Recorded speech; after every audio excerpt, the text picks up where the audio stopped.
No. Real estate agents are not salespeople. They're entrepreneurs. The problem is that most people have no real idea what that word even really means and what it means. Well, let's maybe start with what is a real estate or a salesperson. Salesperson is somebody who's got a job and they have a product and they're required to go out and sell it. Part of what a real estate professional does is sales, for sure. And I understand that it says so on your license, but a real estate professional is an entrepreneur.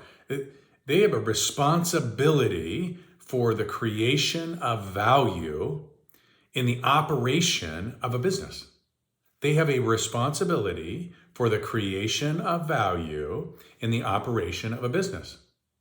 And the only way I know to track or measure whether or not you're providing the right value in the operation of that business is through return on investment.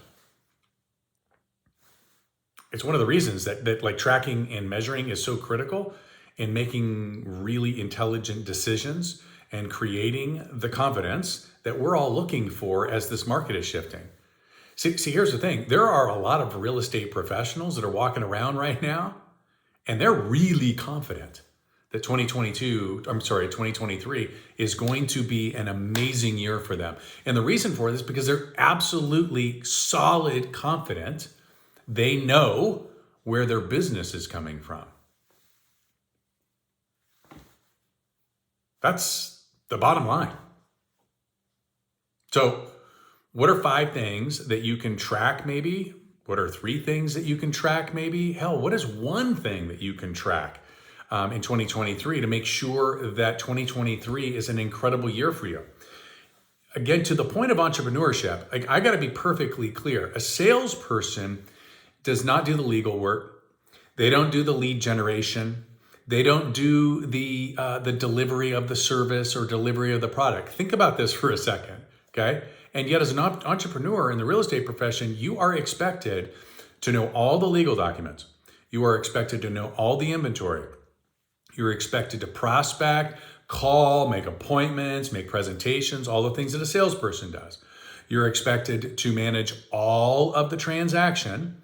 You're expected to deliver on that transaction. You're expected to generate leads. You're expected to run the operation. You're expected to make sure that the process is followed. Like, these are all things that typical entrepreneurs have multiple people running for them. It's one of the reasons that we talk so much about making sure that you're leveraged properly, making sure that you have your way of doing things and it's actually in writing, so that you can leverage some of the outsource opportunities, hopefully your organization has, to ensure that you are doing what you are best at, highest and best use of your time, and that is in these things that you're going to be tracking and measuring for ROI.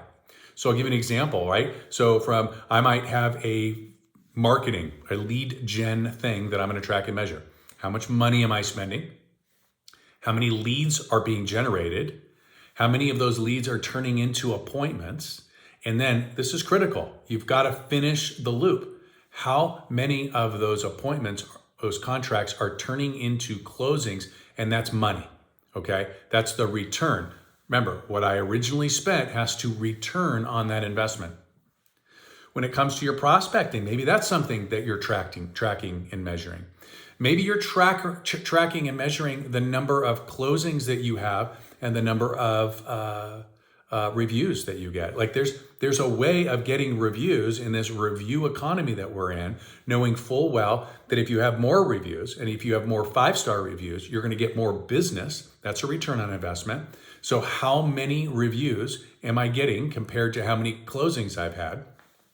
And of the reviews that I'm getting, how many of them are 5 stars? So that may be another thing for you to track. But you need to come up with 2, 3, 5 very specific things as an entrepreneur that you're going to track and you're going to measure against a return on investment. Because remember who you are. You're not a salesperson. You're an entrepreneur.